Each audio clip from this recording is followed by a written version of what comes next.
Oh, to continue recording. I'm facing an ongoing, for the last 10 years at least, or more than that, a situation where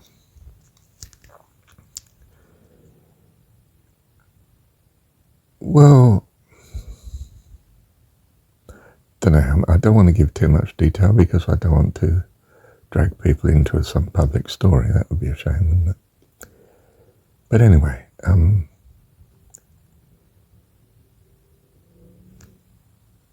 the principle is we're to love God with all our heart, soul, mind and strength.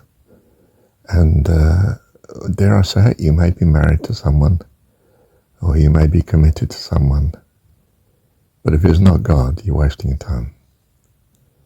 Everything is transitory in this universe. We love God. We worship God. We're born again. And in this new life of being born again, we choose God. We don't hang on to any of the former life.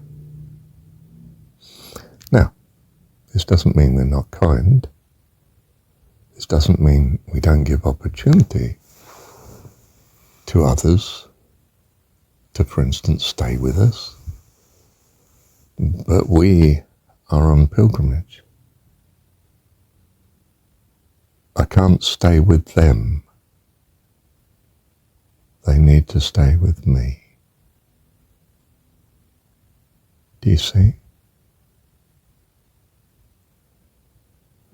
Otherwise, you will keep yourself, for instance, wedded to the wrong person, loyal to the wrong church, faithful to the wrong religion.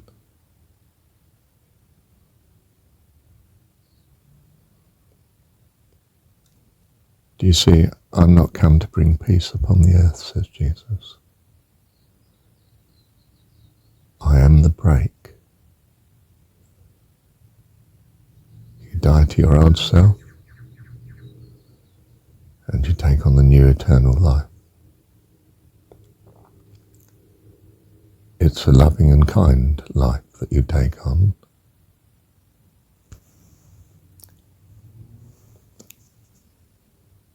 But it is a new life.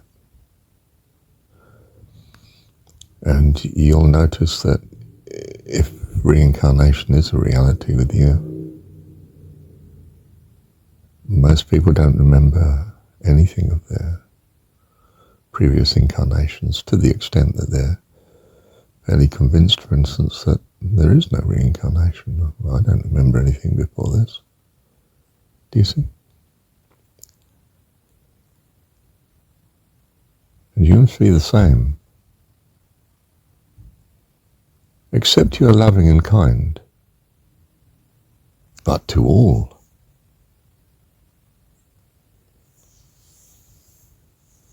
Now, sometimes there is choice. You know, do I give priority to my daughter and my sons, or to someone else's? Well, depends how important it is. If it means just depriving my daughter of a cream cake, well, not a problem.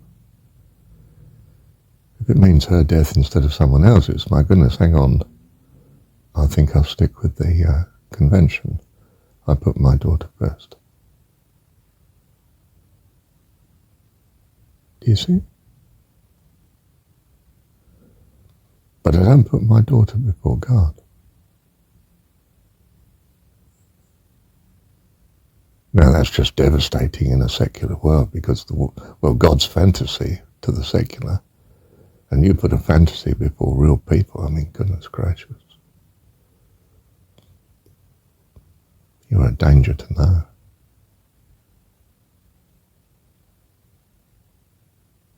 Do you see? We've not come to bring peace on the earth in that sense. And we're not seen as some shepherd of peace, but as, something to be got rid of.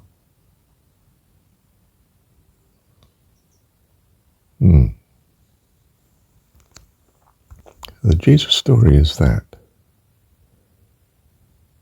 Accepting the prayer, John 17,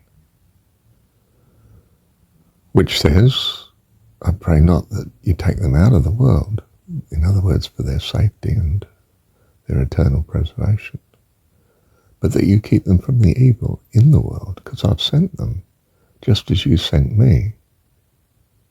Now, Jesus is choosing to exit via crucifixion. It doesn't mean say you have to. One crucifixion is enough. All right? In story form. You are perfectly welcome to avoid crucifixion, to avoid persecution. Move to a safer country. Keep a low profile. Don't push religion in people's faces, especially your religion, goodness gracious. The religious will kill you, as indeed they do in the story with Jesus. You see, it's not the secular you have to be frightened of, it's the religious. They see you as an enormous threat. So, when you're persecuted in one city, what are you supposed to do? Sit there and be murdered? No, flee into the next. Use your head, man, get out.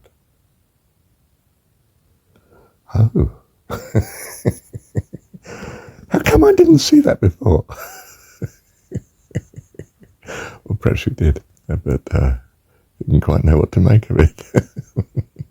Well, thought of it in terms of disciples in Galilee, not you in the 21st century. It's a story. It's an incredibly helpful story too. And you should take the advice. I don't want my children to suffer. I don't require all my children to get crucified. Got that? I'm not some pragmatic military general that's working out how many of my men need to be lost in order to win this battle. I lose none. Not one. I am God. That's all there is to it. Thank God. Love you, Heavenly Dad.